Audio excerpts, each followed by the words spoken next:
Bonjour Cédric, Bonjour. merci d'avoir accepté ma proposition d'interview. C'est un grand plaisir de vous recevoir. Donc vous êtes éthologue, primatologue. Pour commencer, Cédric, est-ce que vous pouvez nous définir enfin, ce que vous faites concrètement? Qu'est-ce que c'est être éthologue et primatologue? Oui, alors moi je suis enseignant-chercheur, je travaille à la faculté, professeur en éthologie et en primatologie. C'est-à-dire que je fais à la fois des recherches et des enseignements. Alors pourquoi en éthologie et en primatologie? Parce que je travaille sur le comportement des animaux et que plus spécifiquement, je suis spécialisé sur les primates non humains. On pourrait faire D'accord. de la primatologie, par exemple, vétérinaire, de la primatologie médicale, écologique, mais moi je suis plus sur le comportement des primates. Donc de quelle période exactement vous Actuel, c'est faites les primates actuels. actuellement? C'est Oui, oui, actuel, oui. d'accord. Je ne suis pas Et, d'anthropologie, d'archéologie, je travaille vraiment sur le comportement des oui. primates. Et quel type du coup des singes, des gorilles?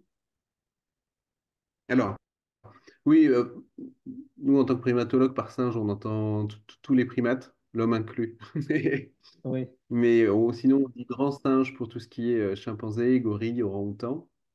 Alors, je travaille sur de nombreuses espèces de singes, mais je travaille plus particulièrement sur les macaques japonais, aussi les babouins. Après, j'ai plusieurs articles et j'ai fait plusieurs analyses de données sur des chimpanzés, sur des gorilles, sur des capucins. Donc, il y a... les observations que je fais moi-même sont sur les chimpanzés ou les macaques japonais, surtout. Mais après, je travaille aussi avec des collaborateurs qui vont me demander d'analyser des données pour eux, par exemple. d'accord. Pourquoi Ça les va être... macaques japonais en particulier? Et du coup, qu'est-ce que vous avez appris sur eux?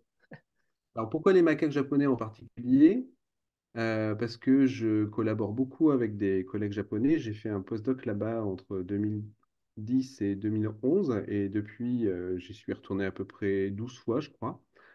Et ce qu'il y a d'intéressant avec les macaques japonais, c'est que depuis les années 50, ils sont suivis.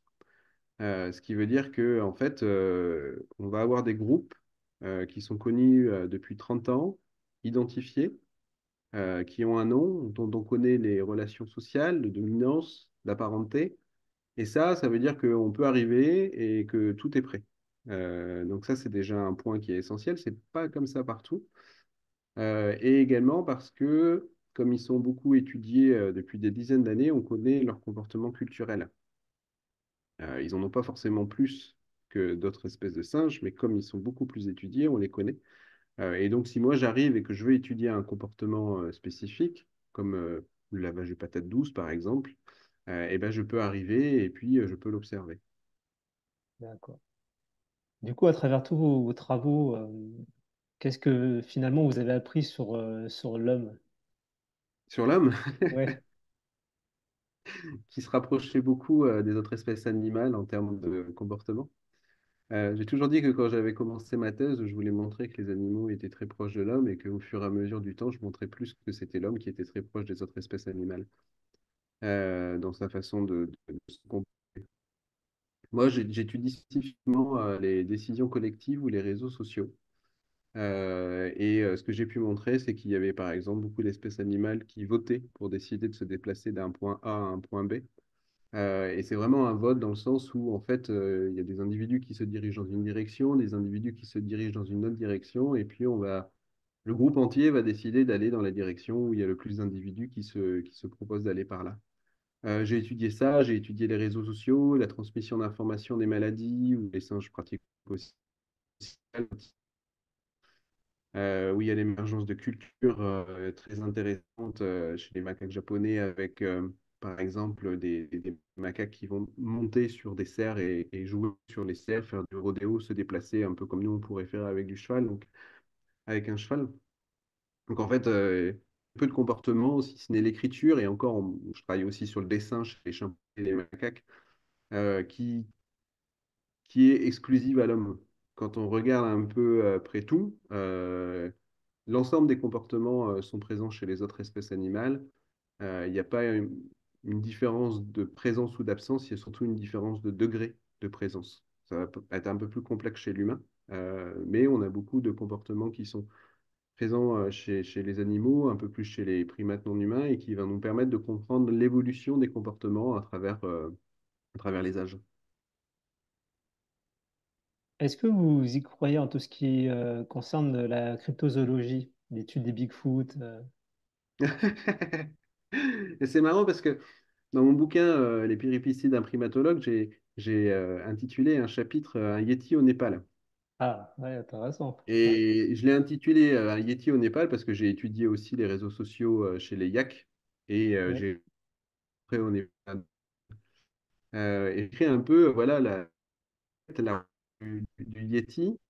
Euh, euh, c'est possible, mais d'après les dernières indices qu'on a pu trouver, c'est pas le cas. Ce serait plus un ours qui serait présent. Mais je compare la cryptozoologie, ou en tout cas la quête du Yéti, à la quête scientifique, c'est-à-dire vraiment être à la recherche de quelque chose qu'on a du mal à trouver et quelque chose qui va nous challenger. Euh, alors, des fois, on s'est fait un peu des images, et c'est vrai que si on réfléchit au Yéti, quand on est à 4000, 5000 mètres d'altitude et puis qu'on est en manque d'oxygène, on peut facilement avoir des hallucinations qui nous font croire en la présence d'un grand singe blanc ou marron, alors que c'est juste un autre humain ou un ours qui est présent. Mais par contre, il y a des espèces pour lesquelles on pensait que c'était aussi des légendes et puis qui se sont avérées vraies. Par exemple, le calamar géant est une espèce qui existe et qu'on connaît encore très peu. On ne sait pas comment elle se reproduit, on ne sait pas combien de temps elle vit. Donc, dans tout ce qui est cryptozoologie, il y a eu des choses qui se sont avérées. Et c'est ça qui est intéressant, je pense. Super. Pour finir, quelles sont les personnes, Cédric, que vous vouliez remercier, qui ont fait de vous ce que vous êtes? Ah, déjà, je dirais qu'il y a ma femme qui est aussi chercheuse. On a travaillé ensemble et on est Dans le même ensemble depuis domaine? 18 ans. En primatologie, ouais, Ok. Marie Pellet. Et c'est ma première collaboratrice, première amie. Enfin, on travaille toujours ensemble sur différents projets. Mais après, durant ma thèse, j'ai rencontré une personne, Jean-Louis de Neubourg, qui a toujours été mon mentor. J'ai pu avoir différents superviseurs en thèse ou en postdoc, mais qui sont restés juste des superviseurs et qui sont jamais devenus des mentors. Et par exemple, Jean-Louis de Neubourg, c'est un chimiste qui s'est lancé dans le fait de montrer qu'on pouvait appliquer des comme de l'attraction dans les molécules chez les insectes sociaux, en utilisant des équations computationnelles et des équations mathématiques que j'ai moi ensuite utilisées chez les primates non humains, dans les décisions collectives ou dans les réseaux sociaux pour voir la transmission d'informations. Et c'est lui qui m'a appris un peu à développer ces programmes informatiques, à comprendre ces équations. Et à chaque fois que j'ai un problème, je sais que je peux l'appeler et qu'il va toujours m'aider. C'est une personne brillante, intelligente, mais aussi très accessible. Et ça a toujours été un vrai mentor. Et je dirais qu'il y a aussi au Japon Kunio Watanabe, qui a été celui qui m'a accueilli en tant que superviseur en 2010-2011 à l'université de Kyoto. Il m'a pas autant appris que Jean-Louis de Neubourg, mais c'est une personne qui a été présente depuis, même s'il est aujourd'hui à la retraite, avec qui je discute toujours, qui est toujours là aussi pour m'aider et avec qui j'ai pu faire beaucoup de choses au Japon, par exemple. Donc ça, c'est...